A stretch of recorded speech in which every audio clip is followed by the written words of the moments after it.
మన ప్రభువైన యేసుక్రీస్తు యొక్క నామమున మీకు అందరికీ హృదయపూర్వక వందనాలు తెలియజేస్తున్నాను.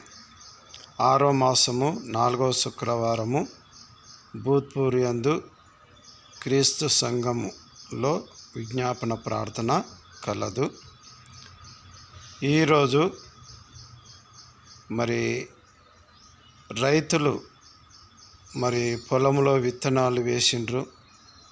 2 కార్తులు పోయినవి, 3వ కార్తీ అయినా వర్షాల కొరకు రైతులు ఎదురు చూస్తున్నారు. కాబట్టి వారి కొరకు మనము ప్రార్థన చేద్దాం.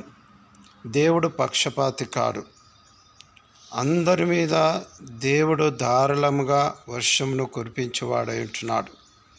కాబట్టి మనము ఒకరి పట్ల ఒకరము ద్వేషాలు, పగలు, ప్రతీకారాలు పెట్టుకోకుండా దేవుని సన్నిధిలో మనము ప్రార్థన చేసే దేవుడు తప్పకుండా ప్రతి ఒక్కరిని దేవుడు ఆశీర్వదిస్తాడు.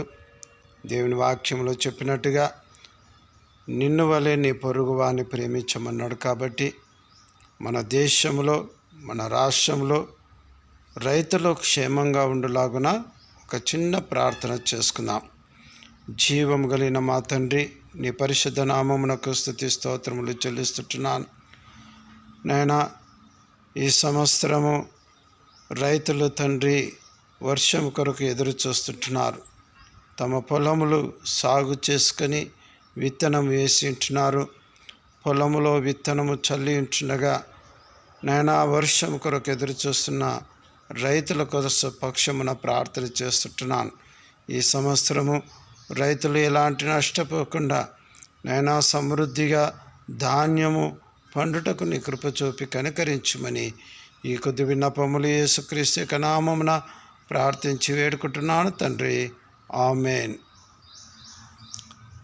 దేవునికి మహిమ కలుగునుగాక. ఆమేన్.